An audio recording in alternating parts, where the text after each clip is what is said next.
வணக்கங்க. இன்றைக்கி நம்ம சேனலில் கோதுமை தேங்காய் பால் ஹல்வா எப்படி செய்கிறதுன்னு பார்க்கலாங்க. இதுக்கு 200 கிராம் கோதுமையை நைட்டு ஃபுல்லாக ஊற வச்சு எடுத்து வச்சுக்கோங்க. அந்த ஊற வச்ச கோதுமையை மிக்சியில் போட்டு அரைச்சி அதோட பாலை நல்லா பிழிஞ்சிக்கலாங்க. ஃபஸ்ட்டு கொஞ்சம் திக்கான பாலாக இருக்கும். செகண்ட் டைம் தண்ணி ஊற்றி அரைச்சி கொஞ்சம் தின்னான பாலாக வருங்க. அது ரெண்டையும் நம்ம எடுத்து வச்சுக்கலாம். அது கூட அரை மூடி தேங்காயும் அரைச்சி அதோட பாலையும் எடுத்து வச்சுக்கலாம். அதுக்கப்புறம் வெல்லம் 200 கிராம் கோதுமைக்கு 180 கிராம் வெல்லங்க. வெல்லம் கரைஞ்சா போதும், எதுவும் பாகு காய்ச்ச வேண்டாம். ஸோ அது மெல்ட் ஆகிற அளவுக்கு கொஞ்சமாக தண்ணி சேர்த்து லோ ஃப்ளேமில் வச்சுக்கலாங்க. இதை தனியாக எடுத்து வச்சிடலாங்க. இப்போ ஒரு அடிக்கனமான பாத்திரத்தில் இந்த பால் ரெண்டையுமே சேர்த்திடலாங்க. ஸோ பாத்திரம் கொஞ்சம் திக்னஸ் அதிகமாக இருக்கிறதா எடுத்துக்கோங்க, இல்லைன்னா சீக்கிரமாக அடி பிடிச்சிக்கும். இதை லோ ஃப்ளேமில் வச்சு நல்லா கலக்கி விட்டுட்டே இருங்க. சின்ன சின்னதாக கட்டி கட்டியாக ஃபார்ம் ஆகும், அது கரைஞ்சிரும். அதை கைவிடாமல் ஒரு 10 நிமிஷம் கிளறி விட்டுட்டே இருக்கணுங்க.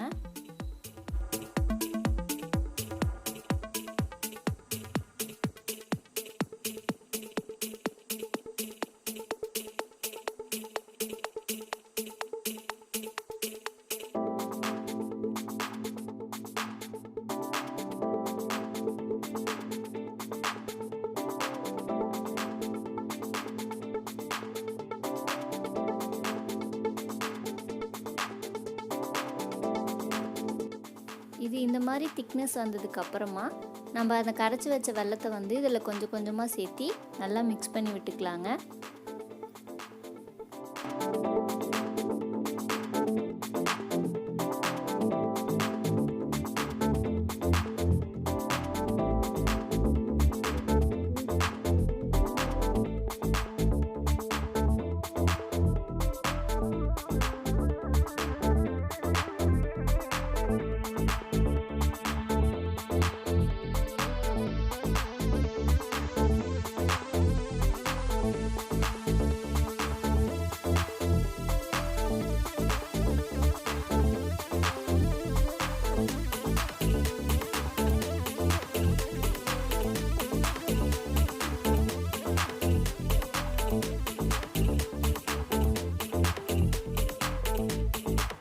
வெல்லம் ஊற்றி ஃபுல்லாக மிக்ஸ் பண்ணதுக்கப்புறமா ஏலக்காய் பொடி பண்ணி வச்சுருக்கீங்க, அதை இதில் சேர்த்திக்கலாங்க. அது கூட பாதாமும் முந்திரி பருப்பும் சின்ன சின்னதாக கட் பண்ணி வச்சுருக்கீங்க, அதையும் சேர்த்தி நல்லா மிக்ஸ் பண்ணி விட்டுக்கலாங்க.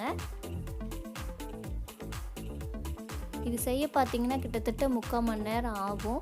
இதில் ஃபுல் டைமாக ஒர்க்கு பார்த்திங்கன்னா நல்லா கிளறிக்கிட்டே இருக்கிறது தாங்க. ஸோ கொஞ்சம் பொறுமையாக செய்யணும், ஆனால் டேஸ்ட் ரொம்பவே நல்லாயிருக்குங்க. மிக்ஸ் பண்ணி விட்டதுக்கப்புறமா இதில் 1 ஸ்பூன் நெய் சேர்த்திக்கலாங்க. இது ஃப்ளேவருக்காக சேர்த்திக்கிறேங்க. இது 2 ஸ்பூன் மொத்தம் சேர்த்த போகிறேன். ஃபஸ்ட்டு 1 ஸ்பூன் சேர்த்தி நல்லா மிக்ஸ் பண்ணி விட்டதுக்கப்புறமா திருப்பி 1 ஸ்பூன் நெய் சேர்த்தி அதையும் மிக்ஸ் பண்ணி விட்டுட்டு நல்ல கெட்டியான வெட்டி இதை இறக்கிடுறாங்க. ஸோ நெய் சேர்த்தி ஒரு 10 நிமிஷம் லோ ஃப்ளேம்லேயே வச்சு நல்லா கிளறணுங்க. கிளறுனா நல்லா கெட்டியாயிடும். ஸோ அதுக்கப்புறம் நம்ம இறக்கிடலாங்க. இங்கே பாருங்கள், நல்லா கெட்டியாயிடுச்சு. ஸோ இந்த கண்டிஷனில் நீங்கள் அடுப்பை ஆஃப் பண்ணிடலாம். நான் ஒரு பிளேட்டில் நெய் தடவி வச்சுருக்கேங்க, ஒட்டாமல் வர்றதுக்காக. ஸோ இப்போ அந்த அல்வா இந்த பிளேட்டில் மாற்றி ஊற்றிக்கலாங்க. ஸோ ஊற்றினதுக்கப்புறமா ஒரு 1 ஹவர் to 2 மணி நேரம் அது நல்லா ஆறணுங்க. அப்போ தான் உங்களால் கரெக்டாக கட் பண்ண முடியும். சூடு ஆறல அப்படின்னா பிசு பிசுன்னு ஒட்டிக்கும், உங்களால் கட் பண்ண முடியாது. ஸோ 2 மணி நேரம் கழித்து இந்த மாதிரி கமுத்தி போட்டிங்கன்னா உங்களுக்கு அழகான ஷேப்பில் ஒரு அல்வா ரெடி ஆகிடும். ஸோ நான் அந்த ஃப்ளவர் டிசைனுக்காக இந்த பிளேட்டில் கொட்டினேன். உங்களுக்கு திக்னஸ் கம்மியாக வேணும்னா நீங்கள் அதுக்கேற்ற மாதிரி கொட்டிக்கலாங்க. ஸோ அவ்வளோதாங்க, அல்வா ரொம்ப சூப்பராக ரெடி ஆகிடுச்சு. இது ரொம்ப ஹெல்த்தியானதும் கூட. நெய் ரொம்ப கம்மியாக தான் யூஸ் பண்ணியிருக்கோம். டேஸ்ட்டும் ரொம்ப சூப்பராக இருக்கும்.